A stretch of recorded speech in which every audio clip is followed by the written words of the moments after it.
Good afternoon, people of YouTube. How y'all doing today?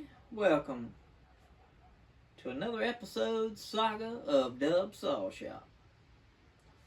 I'd like to say thank you to all the subscribers, everybody that comments on the videos, and we would like to give a warm welcome to all the new subscribers. Thank y'all for joining in. Hopefully we'll have something you like here on the channel. How's everybody's day been going? Hope y'all have been having a good week. My little off days is coming to an end. Got to go back in, work night shift for 4 nights starting tomorrow. Today I wanted to put the Holzfforma G395 up on the bench. Do a few little things to it. Take a peek at a few things. We got a carburetor issue with it. I put a Duke's carburetor on it, and that carb seems to be okay, but I still cannot get it to tune lean enough on the high side. It's like it's got a limiter or something in it to keep it from leaning out too much, so we're going to be looking at that. And we're going to be pulling this 58 millimeter big bore kit off, and we're going to be putting the 56 millimeter stock Holzfforma cylinder back on, and a 56 millimeter pop-up piston. Probably going to be doing a little bit of port work to it also while we get it down. So we're going to go ahead and dive in and get started on this. Go ahead and get these top covers and stuff pulled off.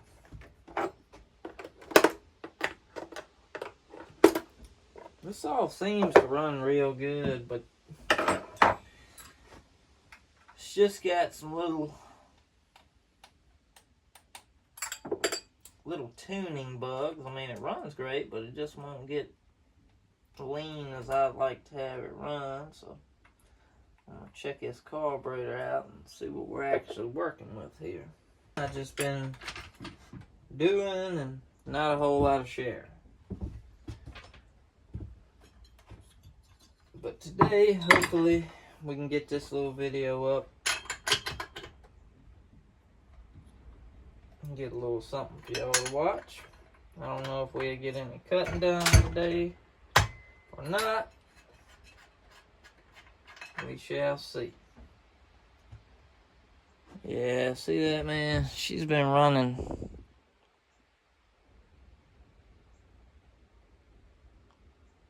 good, but rich at the same time.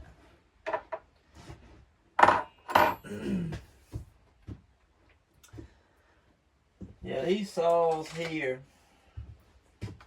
if you're looking to get into working on saws, need a fairly easy chassis to learn on, work with. These 395s are probably one of the simplest saws to work on between this and 372. They're very easy saws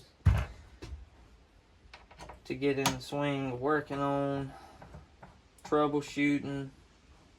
Very, very good saws.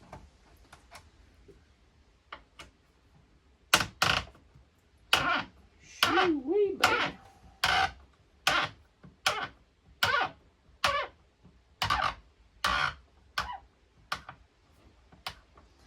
I think I'm gonna go ahead and pause y'all.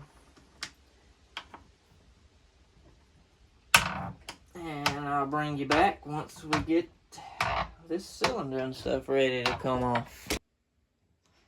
Looking at this carburetor, there really ain't no limiters on it, so I'm guessing that's just the way it made.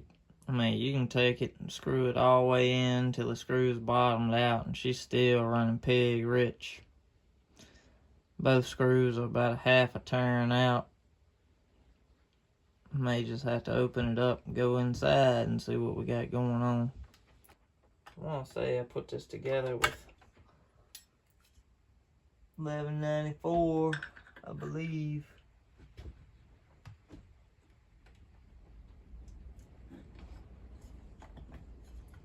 See, 1184, 1194, Moto Seal, I can't really remember.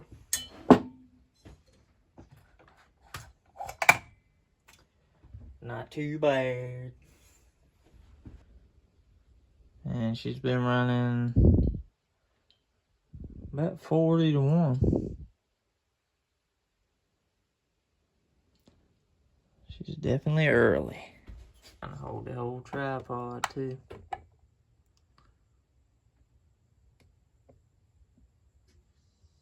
That's oil.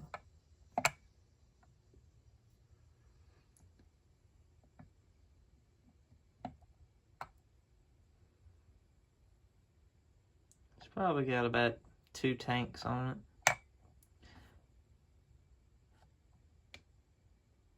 I just don't like this big heavy piston. Takes too long to rev out. Looks good.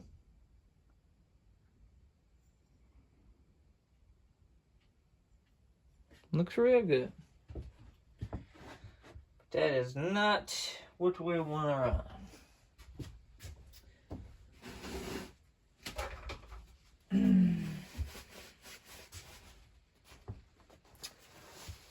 Alright, well, we're going to set this out the way for now. Throw all these bolts and stuff down in the hat here.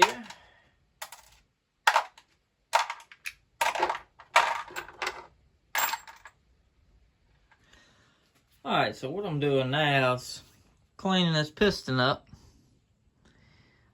See, I'm opening them windows up a little bit. Got 3 of them done. This is the one that hasn't been done yet. You can see it's a good little bit.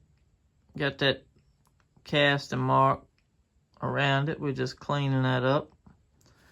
Widening it up a little bit so it flows a little bit better.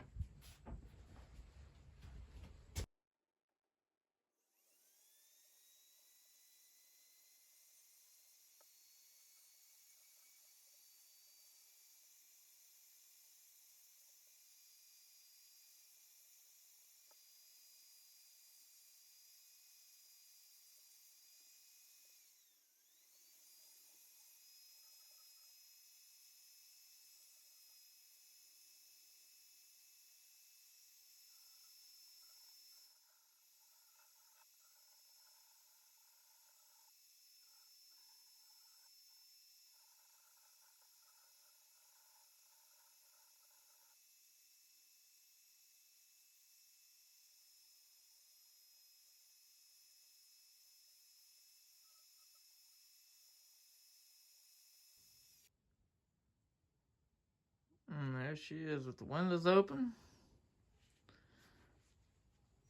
Cleaned all this up.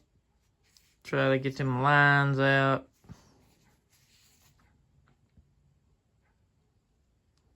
Got all the little casting lines off. Talking about a rough surface finish. Hitting on about half of it. I ain't touching the other half. See if I can get y'all some footage here.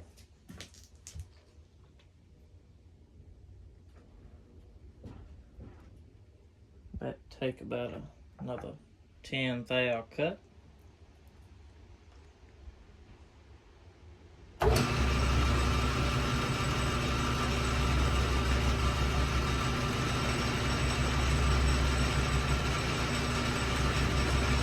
It actually takes 20 thousandths off because this is a indirect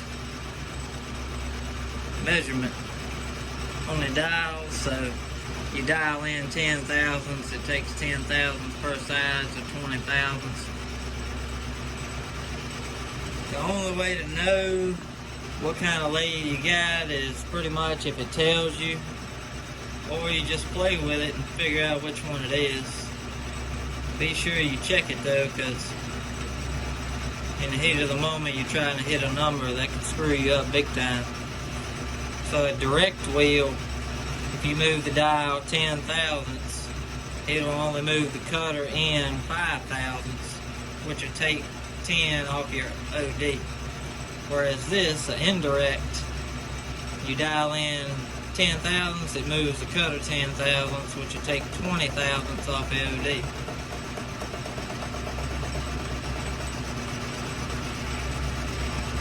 Still don't think it got it all. You can see it. See that dark spot shining in as it's cutting. This thing was horrible. It was way off on this end.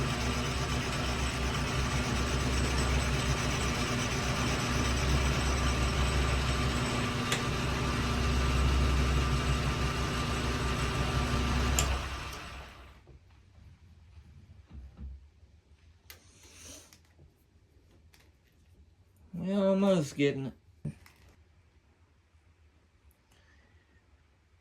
We'll dial in another 10, take another 20 off of it.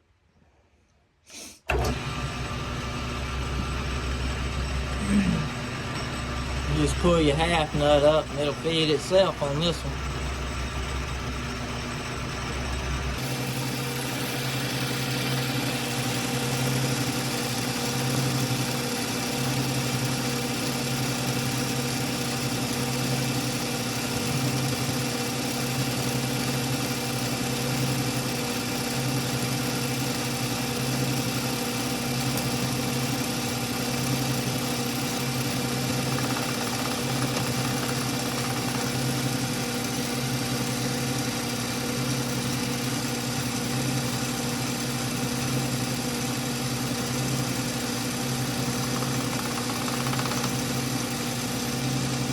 Almost got her.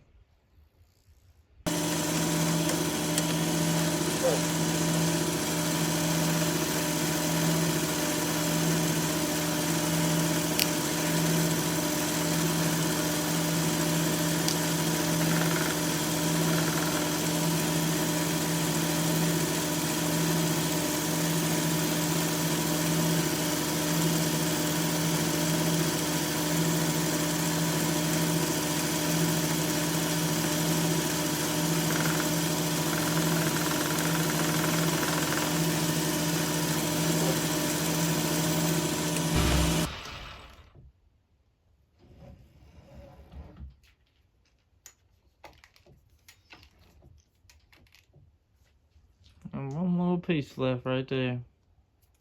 We'll take about another 10 thou off. See if that gets it. Better go ahead and take another 20.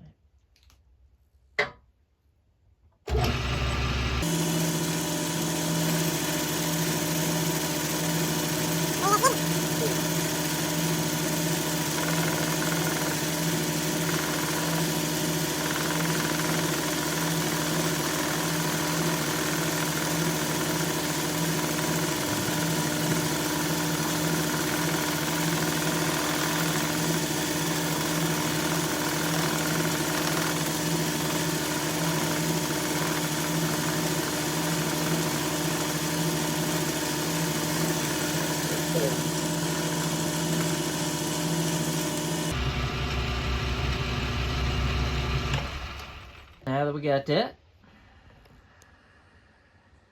I'll be back here shortly. So,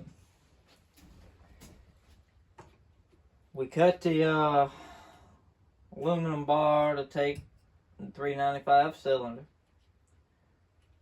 I forgot to video it. I threw the cylinder up and took about 15 thousandths off of it, off the base. And after that,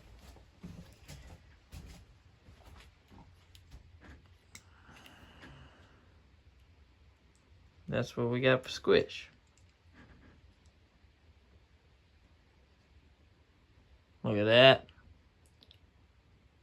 You can't beat that. It's almost scary you got that close.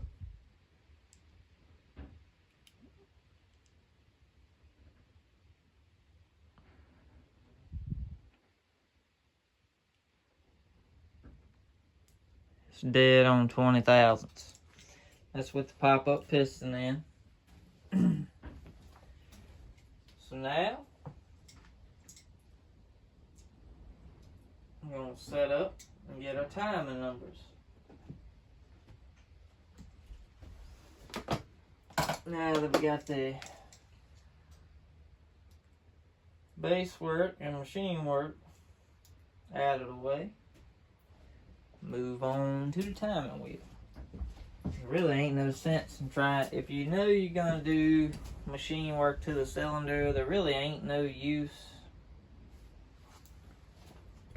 to get any numbers at all until you can get the machine work done. Because all you're going to do is get your numbers, then you're going to turn around, cut off your base, and it's going to throw the numbers all out of whack. Doing a base cut like this anyway, we gain on the intake also. So it helps on the intake. Depending on what you're trying to do, it hurts you on the exhaust. So now all we gotta do is chuck the timing wheel on, get our intake exhaust transfer to timing numbers, and work on moving those wherever we want to. I'm thinking, I know I'm probably aim for about 78 to 80 on the intake.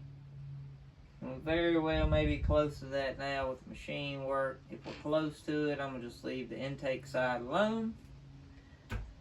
The exhaust on that 58mm big bore highway kit, the exhaust roof was at 112 degrees. Yeah, 112. This one I have not checked it yet. So I'm anxious to see where it's going to be, but what I'm aiming for is roughly, probably going to shoot for around 102, 105, and we'll see where it goes from there. I'm going to go ahead and bust this clutch off, and we'll get some digits. Get some numbers. Some numbers. Alright, we got our starter recoil off, got the clutch off, got the wire on, and got the timing wheel set somewhere in the neighborhood-ish of top dead center. Next, we're going to use a piston stop to go ahead and set top dead center like it needs to be. So we will go so.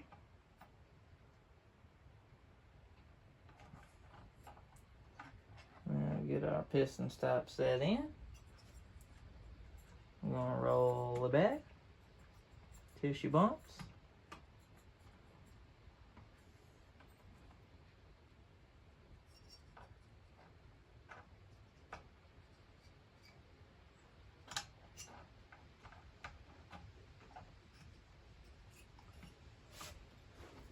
And we're looking at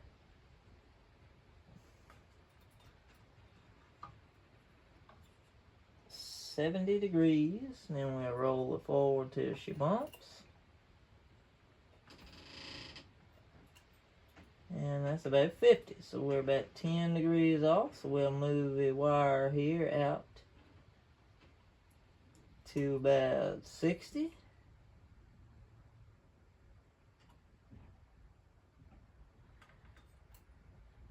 Bumping at 60, we'll roll her back. We're about 1 degree off, so we'll move it a half a degree. That's about 60 and a half.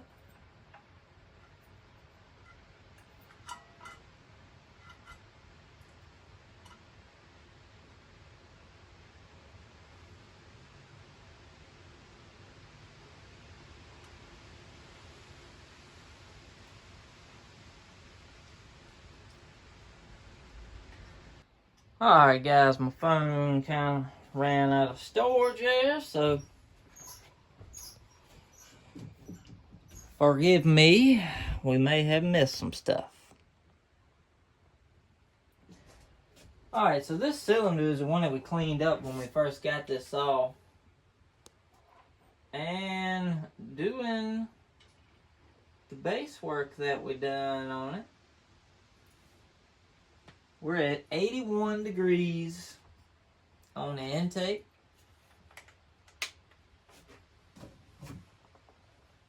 So that's open for 162 degrees duration.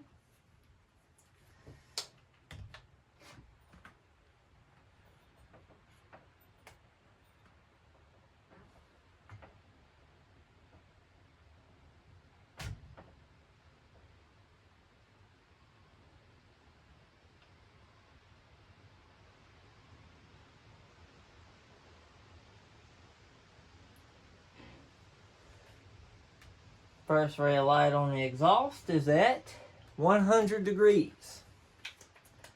So, what does that mean for us? Well, that's where it's going to stay. That's excellent numbers. Back when we first got this, I think we took about 2 degrees, probably 2 degrees off the intake side, and probably maybe a half a degree to a degree on the exhaust, just cleaning it up because this cylinder was a little rough. So we got it all smoothed up, polished, got the intake nice, symmetrical, roughed up. So that there is where it's going to be. We're going to go ahead and we're going to put this thing back together. And hopefully this carburetor will cooperate. If it doesn't, we're just going to try to find an OEM carb for it. Or swap it with another carb. I ain't really got that far yet. But so right now the numbers are excellent. I'm going to go ahead and I'm going to write these down so we don't forget. So we're looking at about 30 to 32 degrees blow down on this saw.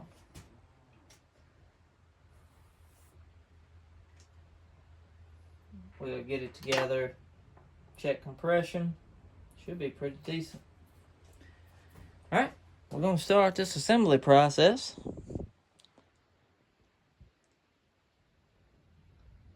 And we'll get it together, get it running, and come back on the video. I'm sure y'all don't want to sit here and watch me put this thing back together. Dubs, we're going to be out for now. Alright guys, so we had, let's say, a slight semi-failure on the 395. Not due to a running issue or anything, but I also seen on Mr. Walt's video, Walter Logan, his YouTube channel is A Fleet Command. I'm sure y'all all know about that, but these muffler bolts, studs, whatever you want to call them, they're really soft.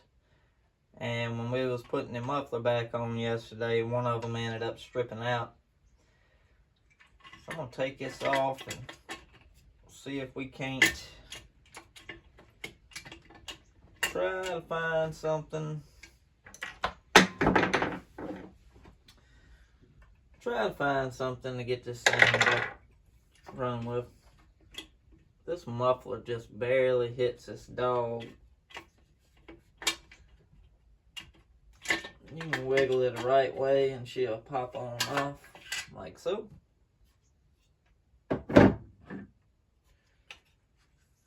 Pull the heat shield gasket off. And then they just slide at the little slots.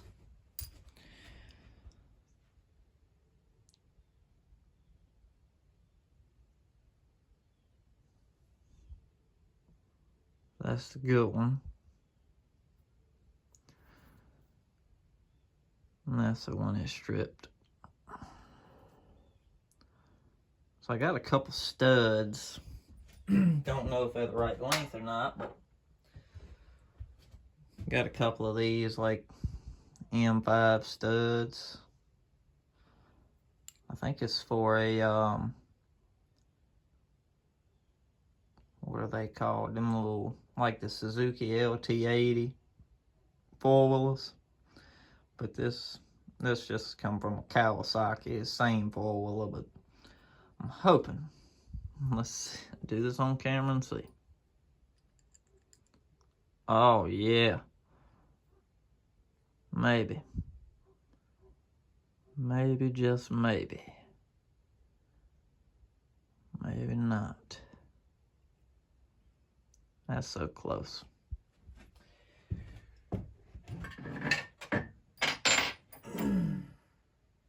I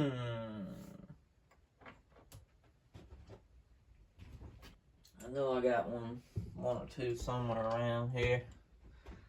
Let me even see if this is gonna be long enough. You could probably get that in there.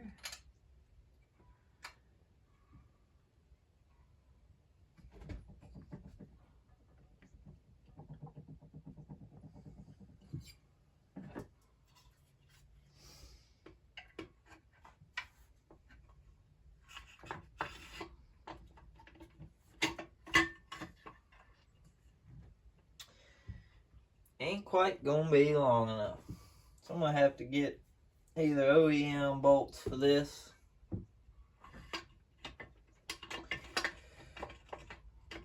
or I can get a piece of, I think it's M5, just threaded rod, and make a bolt out of that.